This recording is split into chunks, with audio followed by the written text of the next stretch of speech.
Now we know that you become what you think about most of the time. And we know that successful people think about their goals most of the time.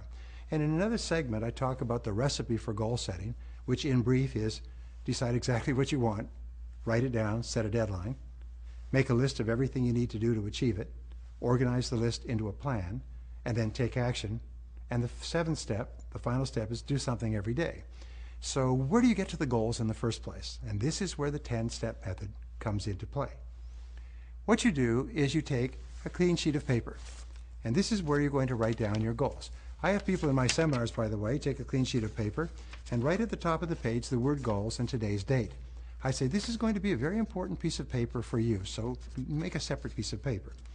And then what I do is I tell them, now write down 10 goals that you'd like to accomplish in the next 12 months. But these goals has 3 special characteristics or qualities. First of all, you write them in the present tense.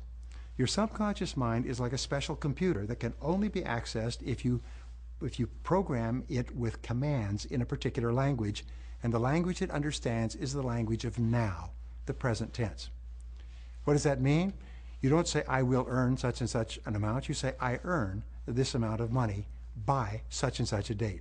I weigh this number of pounds by such and such a date. I drive this type of car, live in this type of home, achieve this type of goal. So you say it as though you are looking back and you've already accomplished the goal. It's already a reality. This is the kind of command your subconscious mind goes to work on immediately. The second P, we call these the 3 Ps. The first is present tense. Second is a positive.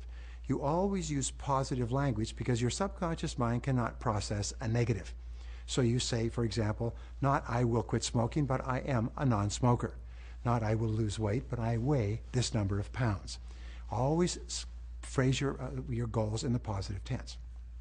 The third P is called the personal, and you always use the word I when you write down a goal for yourself, because you are the only person in the universe who can use the word I in reference to yourself.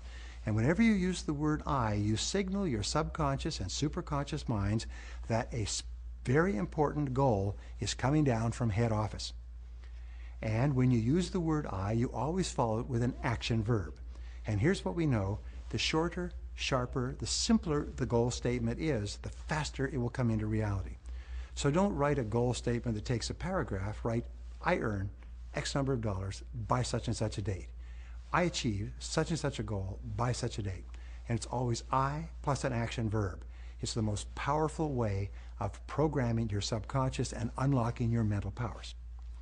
So now you take a clean sheet of paper, and what you do is you write down 10 goals in the present tense, positive personal.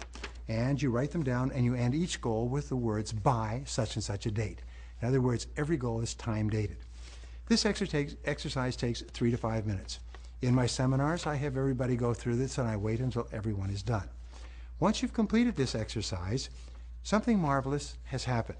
You've moved into the top 3% of adults in our society, because only the top 3% of adults have ever written down their goals like this, 10 goals in the present tense, positive personal sense in their lives. Now, I have some more good news for you, is that when you write down your goals, if all you did was take your list of goals and put it away somewhere where you wouldn't see it for an entire year, when you pulled that list out at the end of 12 months, you'll be absolutely amazed. You'll be both happy and sad. You'll be happy because when you open this up, 8 of your 10 goals will have been accomplished in the most remarkable ways. And you'll be sad because you wish you had set more goals and bigger goals.